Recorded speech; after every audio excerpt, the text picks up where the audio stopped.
Hello viewers, আজকের ভিডিওতে আমি কমিউনিকেশনের এসএসবি-এসসি মডুলেশন রিলেটেড একটি গুরুত্বপূর্ণ প্রবলেম সলভ করব।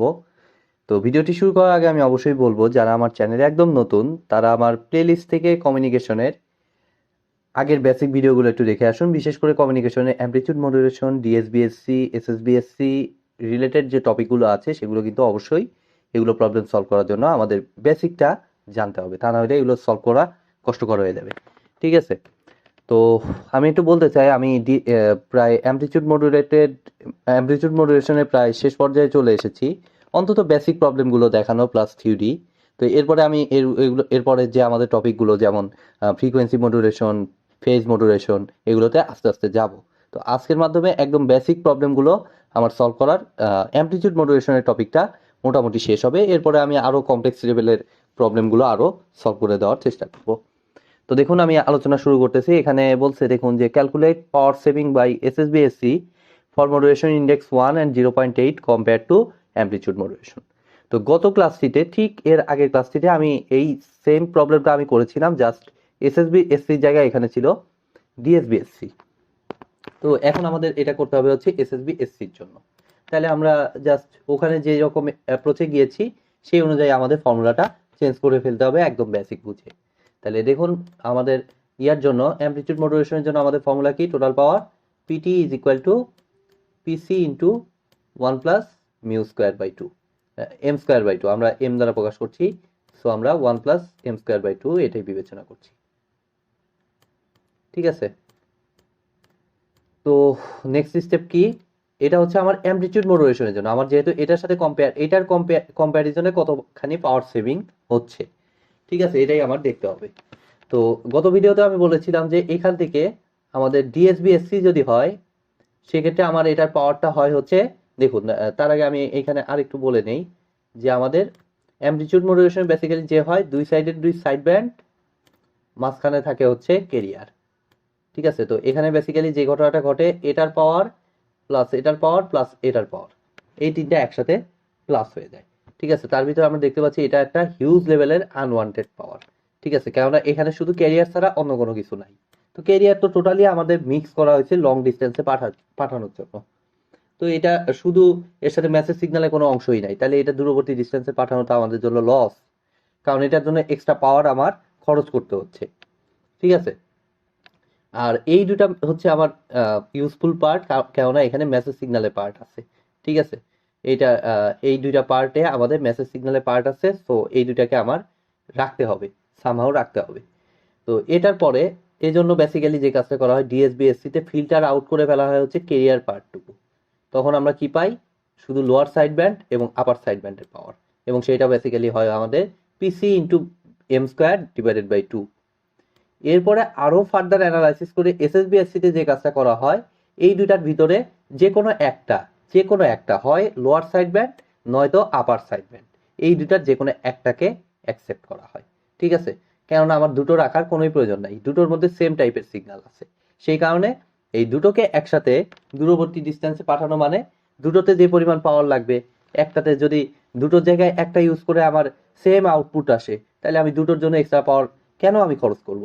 সেই জন্য আমার এসএসবি-এসসি তে যে কোনো একটা ব্যান্ডকে আমরা নিয়ে নেই, সেটা হতে পারে লোয়ার অথবা আপার, যেটা খুশি আপনি নিতে পারেন।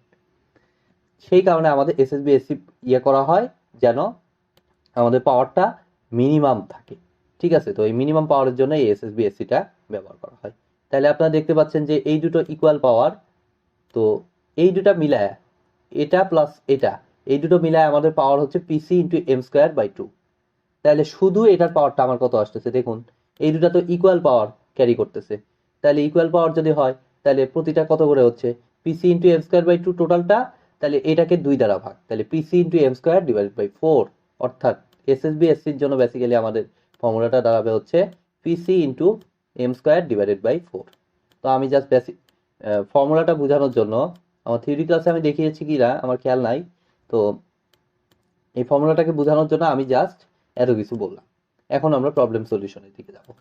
তাইলে দেখুন, আমরা বুঝতে পারলাম মোটামুটি। এখন আমি এই অংশটুকু মুছে দিচ্ছি, এটা প্রয়োজন নাই, এটা আমাদের ক্যারিয়ার সিগন্যালের মতো আনওয়ান্টেড জিনিস আপাতত। যাই হোক, এটাকে মুছে দিলাম। এখন দেখুন আমার অ্যানালাইসিস শুরু করতেছি। ফার্স্টে মডুলেশন ইন্ডেক্স 1 এর জন্য দেখতে হবে। তাহলে 1 এর জন্য টোটাল পাওয়ার আমার দেখুন পিটি ইন্টু, তাইলে দেখুন আমি একটু দ্রুত ক্যালকুলেশন করতেছি। এম এর ভ্যালু 1 বসাইলে 1 প্লাস হাফ 3/2 পিসি, 3/2 পিসি। তাইলে এখন পিটি প্রাইমটা কত লাগতেছে আমাদের এসএসবি এসসির জন্য, অবভিয়াসলি এটার জন্য কত লাগতেছে দেখুন, পিসি ইন্টু 1 স্কোয়ার ডিভাইডেড বাই 4, মানে 1/4 পিসি, সিম্পলি 1/4 পিসি। তাহলে আমরা এই সাইডটাও দেখি, দ্বিতীয় 0.8 এর জন্য দেখি।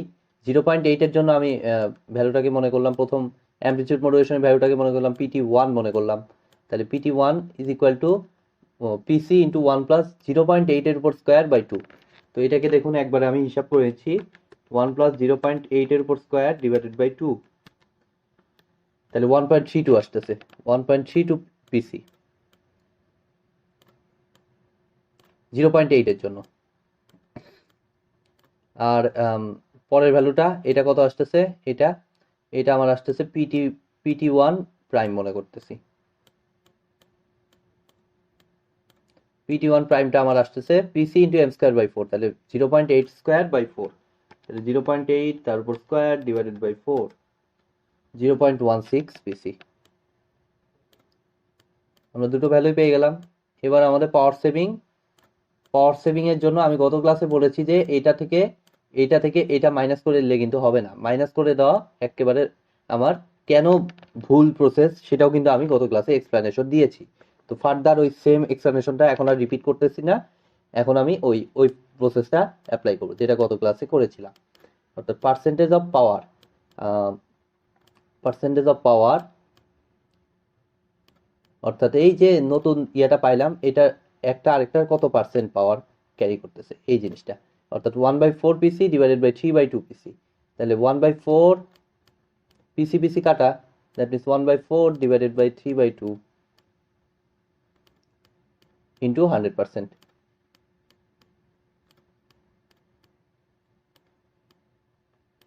এইটাকে হিসাব করলে আমাদের পার্সেন্টেজ অফ পাওয়ারটা আমরা পেয়ে যাব। তাহলে আমরা দেখুন 1/4 divided by into 2 divided by 3, 16.67% into 100 করে দিলে 16.67%। তাহলে আমরা পার্সেন্টেজ পাওয়ারটা পাইলাম।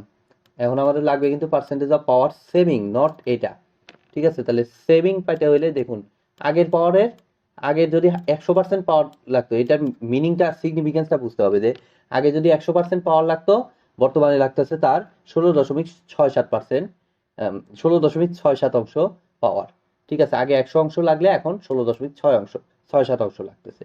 তাহলে সেভিং হলো কতটুকু, জাস্ট 100 থেকে এটা মাইনাস করে দিলেই হয়ে যাবে। তাহলে percentage of power saving is equal two just 100 minus 16.67। তাহলে এটা জাস্ট একটু ক্যালকুলেটর মাইনাস করে দিব। তাহলে 100 মাইনাস 16.67 আমাদের আসছে 83.33%। তাহলে এটাই অ্যান্সার প্রথম মডুলেশন ইন্ডেক্স 1 এর জন্য। দেন আমি পরেরটাও একটু হিসাব করি। তো পরেরটা হিসাব করলে দেখুন আমার ফার্স্টে পার্সেন্টেজ অফ পাওয়ার লাগবে। পার্সেন্টেজ অফ পাওয়ার কত হবে, সিম্পলি উপরে হবে 0.16, যেহেতু পিসি কাটা যাবে। সো পার্সেন্টেজ অফ পাওয়ার লাগতেছে 0.16 ডিভাইডেড বাই 1.32।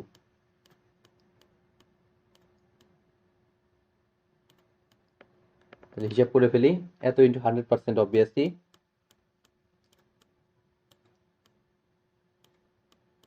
100%, 0.16 ভাগ 0.32, 1.32, তাহলে 12.12%। হ্যান্ডরাইটিংটা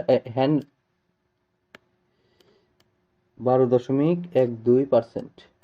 হ্যান্ডরাইটিংটা একটু আপনারা নেগলেক্ট করবেন, মাঝে মাঝে একটু খারাপ হয়ে যায় অনেক বেশি, এইটাকে জাস্ট আপনারা একটু জাস্ট নেগলেক্ট করবেন। তাহলে পার্সেন্টেজ অফ সেভিং, তাই কতটুকু সেভিং হলো আমার, জাস্ট 100 থেকে মাইনাস করে দিব, 100 থেকে 12.12। মানে আরো ভালো এটা। মোটিভেশন ইন্ডেক্স যত বাড়তেছে তার মানে আরো ভালো পাওয়ার সেভিং এখানে পাওয়া যাচ্ছে। তাহলে 100 থেকে এটা মাইনাস করলে 87.88%। তাহলে হয়ে গেল আমাদের এই দুই যে ভ্যালু, সরি মোটিভেশন ইন্ডেক্স কমাইলে এখানে দেখতেছি পাওয়ার সেভিং এর পরিমাণটা বাড়তেছে এত পার্সেন্ট। এই তো। তো আজকের মতো ভিডিওটি আমি এখানেই শেষ করছি। ভিডিওটি যদি ভালো লেগে থাকে অবশ্যই ভিডিওতে একটি লাইক দিবেন, বন্ধুদের সাথে বেশি বেশি শেয়ার করবেন, আর চ্যানেলে নতুন হয়ে থাকলে অবশ্যই চ্যানেলটি সাবস্ক্রাইব করবেন। ধন্যবাদ।